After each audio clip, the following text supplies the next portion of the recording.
Have you heard Simon Peter, the restored disciple? In this lesson, we will learn from a rock to a hard place. Happy Sunday. Are you missing your Sunday school? Would you like to be a part of our Sunday school? Then subscribe. Hi, I'm Regina Dean Reed, and I teach Sunday school at Antioch Missionary Baptist Church in Mabel, Mississippi. Now, let's get into this lesson. And today's lesson is Simon Peter, the restored disciple. Devotional reading is Isaiah, the 40th chapter, verses 26 through 31. Background scripture is Mark, the 8th chapter, verses 27 through 29. Luke, the 22nd chapter, verses 7 through 38. John, the 18th chapter, verses 15 through 18. And then verses 25 through 27. And then the 21st chapter, verses 15 through 17. Our key verse is Mark, the 8th chapter, verse 29. Today's date is July the 12th, 2026. Let's start with a prayer. Heavenly Father, thank you for showing us that failure is never the end when we turn back to you. Help us learn from Simon Peter's life to trust you, remain faithful, and accept your forgiveness. Strengthen us to follow Christ with courage and humility every day. In Jesus' name, amen. Lesson aims. 1. Understand Peter's confession that Jesus is the Christ. 2. Recognize Peter's weakness and Christ's warning before his denial. 3. Appreciate Christ's love, restoration of Peter, and apply that truth to our own lives. Lesson introduction. Simon Peter is one of the most recognizable disciples in the New Testament because of both his bold faith and his human weaknesses. He confessed Jesus as the Christ, yet later denied knowing him during his trial. Even after such failure, Jesus lovingly restored Peter and gave him a renewed purpose. This lesson reminds us that God's grace is greater than our mistakes.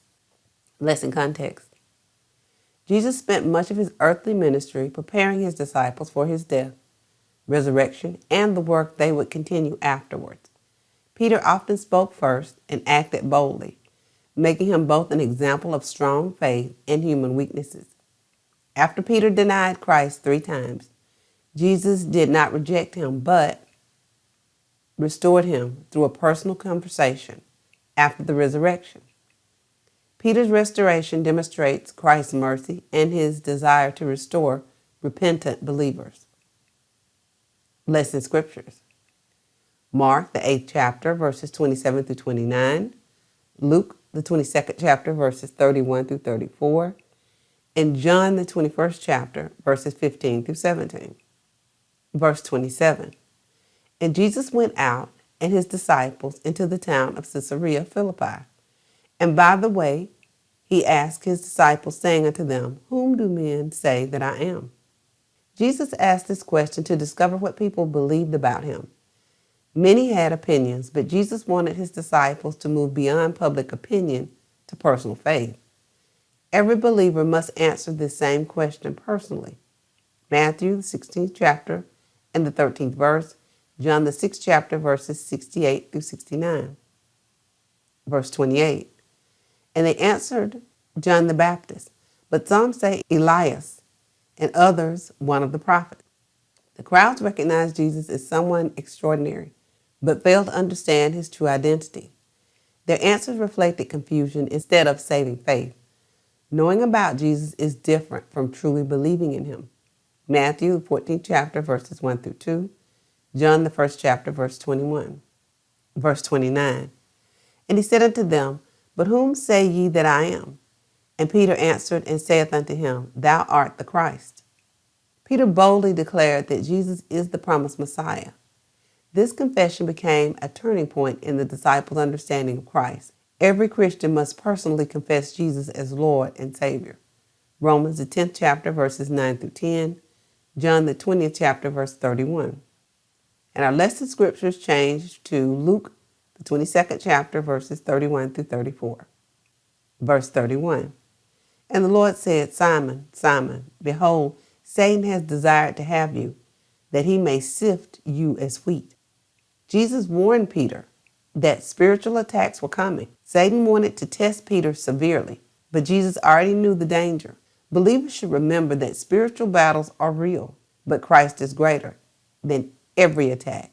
Ephesians, the 6th chapter, verses 11 through 12. 1 Peter, 5th chapter, and the 8th verse. Verse 32. But I have prayed for thee, that thy faith fail not, and when thou art converted, strengthen thy brother. Jesus prayed specifically for Peter before he failed. Although Peter would stumble, Jesus knew he would return and become a source of strength to others. God's grace not only restores us, but prepares us to encourage fellow believers. Hebrews, the 7th chapter, and the 25th verse. John, the 5th chapter, and the 16th verse. Verse 33. And he said unto him, Lord, I am ready to go with thee both into prison and to death. Peter sincerely believed he was prepared for any sacrifice. His confidence, however, rested more on his own strength than on God's power. We should depend on the Lord rather than our own determination. Proverbs, 3rd chapter, verses 5 through 6, and 1 Corinthians, the 10th chapter, verse 12. Verse 34. And he said, I tell thee, Peter, the cock shall not crow this day before thou shalt thrice deny that thou knowest me. Jesus accurately predicted Peter's denial. This showed Christ's complete knowledge of what would happen, while also revealing Peter's weakness.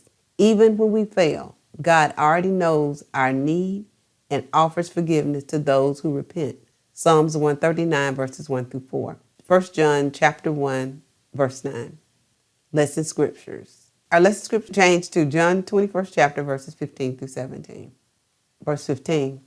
So when they had dined, Jesus said to Simon Peter, Simon, son of Jonas, lovest thou me more than these? He said unto him, Yea, Lord, thou knowest that I love thee. He said unto him, Feed my lambs. Following his resurrection, Jesus lovingly began restoring Peter. Rather than focusing on Peter's past failure, Jesus focused on his love and future ministry. Loving Christ always leads to caring for his people.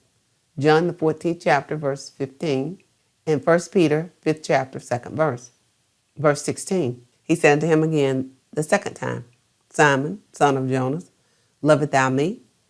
He said unto him, Yea, Lord, thou knowest that I love thee. He said unto him, Feed my sheep.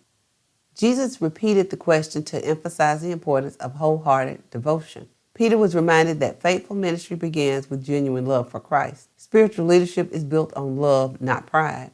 Acts, the 20th chapter, verse 28. Colossians, the 3rd chapter, verse 23. Verse 17. He said unto him the third time, Simon, son of Jonas, lovest thou me? Peter was grieved because he said unto him the third time, Lovest thou me? And he said unto him, Lord, thou knowest all things. Thou knowest that I love thee. Jesus said unto him, Feed my sheep.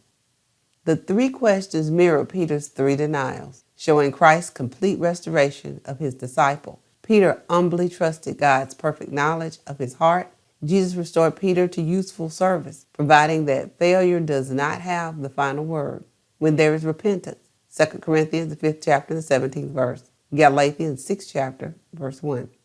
And let me know in the comments below if you agree with my answers to these questions. 1. What can we learn from Peter's confession that Jesus is the Christ? Faith begins with personally believing who Jesus truly is. We should stand firmly on the truth of God's word. Our confession should be reflected in our daily lives. 2. What does Peter's failure teach believers today? No believer is beyond temptation. Self-confidence should never replace dependence on God. Serve faithfully with humility and compassion. Number 3, how can Christians strengthen others after experiencing God's restoration? Share personal testimonies of God's grace. Encourage those who have stumbled to return to Christ. Serve faithfully with humility and compassion. Conclusion. Jesus never abandoned Peter after his failure. Instead, he forgave him, restored him, and entrusted him with caring for his people. The same Savior still restores repentant believers today and calls them into faithful service. No failure is too great for the grace of God when we return to Christ with a sincere heart. Peter's life shows both the weakness of human nature and the greatness of God's restoring grace. Jesus transformed a disciple who failed into a faithful servant who strengthened the early church. Thought to remember: faith trusts Christ completely. I would like to share a free resource with you. I've created a website with Sunday school teaching tools, lesson planning resources, and Bible study helps. Just scan the QR code on the screen with your phone's camera or visit the site. You'll also be able to join our free Sunday school resources email list and receive updates whenever new tools are added. Ever spent all week studying your Sunday school lesson and still ran out of time before you ever got to application? Or maybe your adults have heard this story 10 times already, and they're looking at you like, we've been here before. You're not alone. Teachers I interviewed from all over said the same thing. Overwhelmed with prep, stuck in a 45-minute box, and tired of quiet, disengaged classes. So I created a weekly King James Version based slide deck and context bundle that gives you a clean jump start outline, fits inside 45 minutes, and still leaves room for real discussion and application. Instead of drowning in research all week, you can walk into class calm, prepared, and actually excited to teach. Email me at rdrsclasses@gmail.com, and I will send your free 45-minute lesson planner and a sample King James Version slide deck. If it helps you this Sunday, imagine having this every week.